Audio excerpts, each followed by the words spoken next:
It's the Smart Driving Cars podcast, a special edition from Starbase, South Padre Island, a vantage point.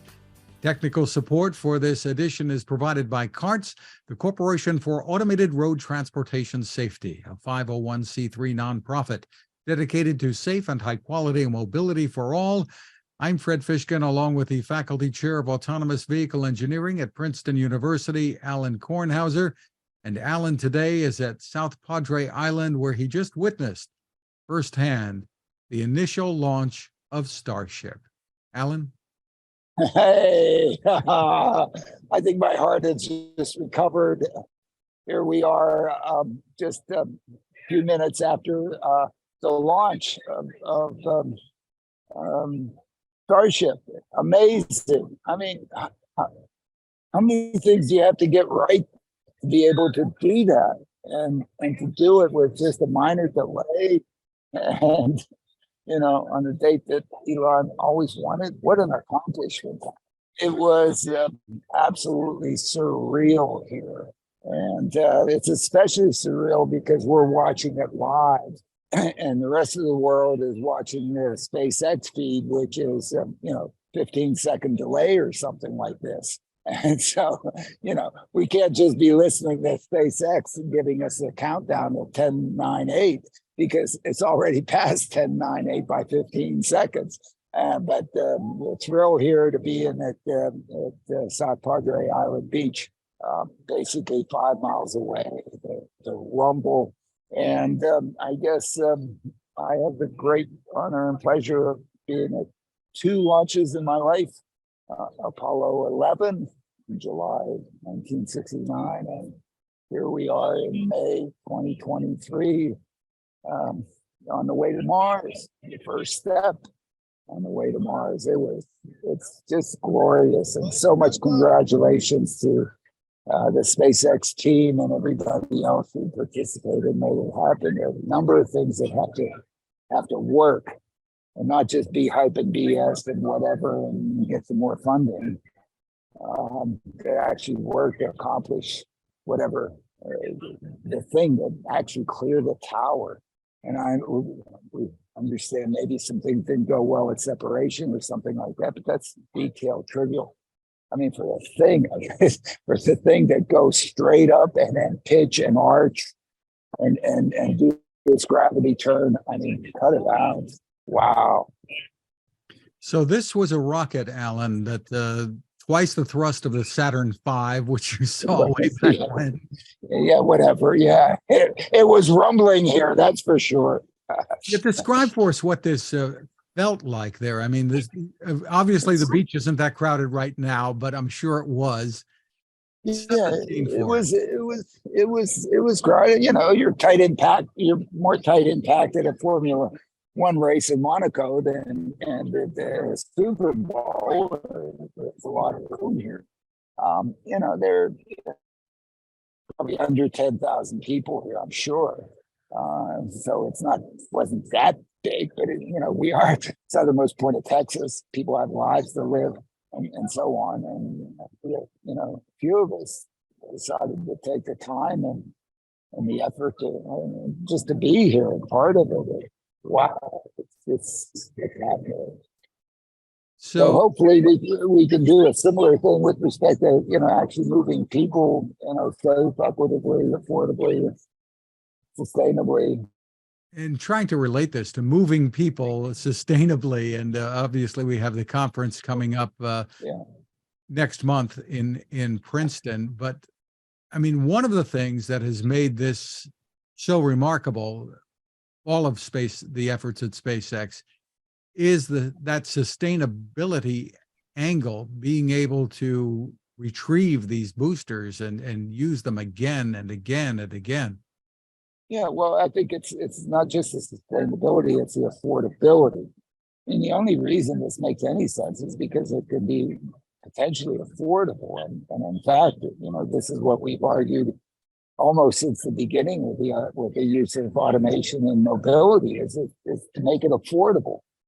Yeah, of course you want to make it safer, and you certainly want to make it safe. But the problem with the mobility that we have right now yeah, yeah, a lot of people get hurt and killed and so on, and that's unfortunate. We should do better. But the problem is that not everybody has access to it, and the affordability piece is a non-trivial piece. And so, we should not. We've been working on the safety piece for some time, and I think we need to really work on how do we make really good mobility available to people so that they can go to where they want to go, when they want to go. And it's for them, not they need to switch their desires to be able to match when somebody else wants to take them. And to do that affordably. And that doesn't mean subsidize the heck out of it. It means it really doesn't cost much. So the whole idea here with launch is to make it so it doesn't cost much. And so that, when the next one comes, they catch it with the chopsticks and reuse it. And as was said repeatedly, if United Airlines didn't reuse the Dreamliners, we wouldn't be able to fly in Dreamliners. I mean, it'd be like, it's not even conceivable. So anyway, that's a line here. But for me, I've been a space cadet forever. This gives me an opportunity to be a space cadet.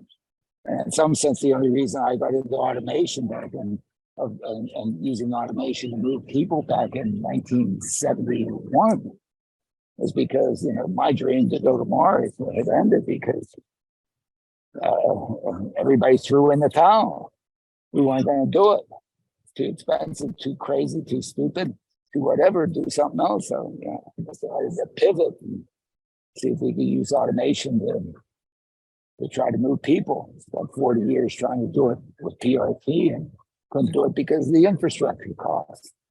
The whole beauty of what we're trying to do now, because we're going to use the existing infrastructure. We've got to get it safe enough, and we have to implement it in places where it's a value to the customer, and we have customers for this. So the summit is going to focus on the business case. How do we get this thing so that it doesn't require government support? Because we know what government support costs. You get a buck, it costs a two. I don't know. Heck with government support. Just terrific. So once again, Alain, just describe for us, what this looked like, felt like. You're 5 miles away, but behind you, Starbase looks huge. It is huge. It's a phenomenal private sector investment. Sure, it's got government assistance. Of course, everything gets government assistance.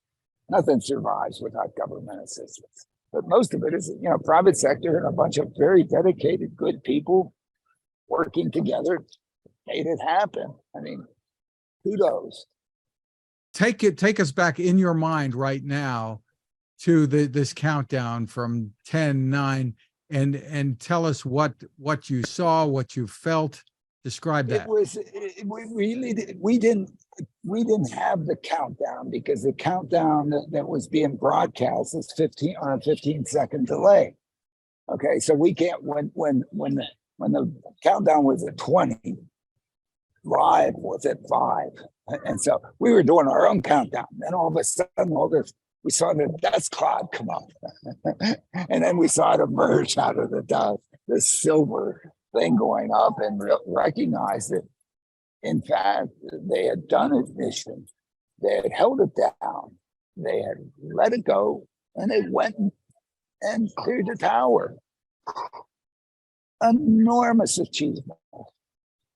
And the rest of it is almost, hey, just have to keep going. And apparently it did. And at some point, I don't even know. We got broadcast something happened, but I don't know, 90% achievement, at least on the first one.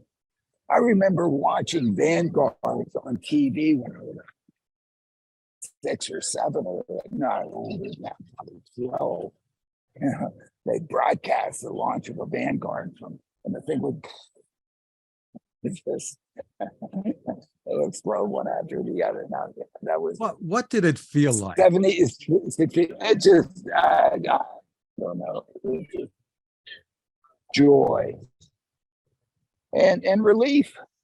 That, oh my goodness, this actually worked.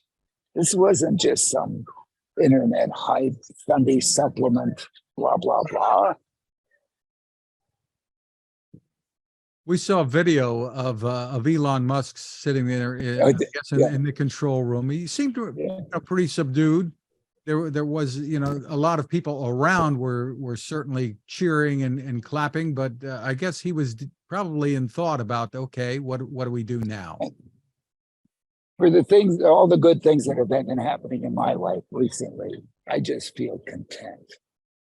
I just feel, my goodness, I'm just content, happy camper.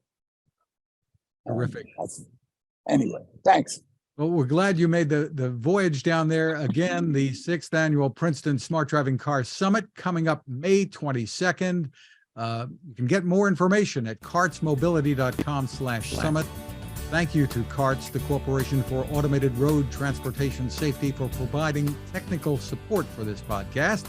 CARTS is a 501c3 nonprofit dedicated to safe and high-quality mobility for all. Remember, you can always find us at smartdrivingcar.com, and you never know where we'll turn up next. Next, we'll be at the summit. Yep.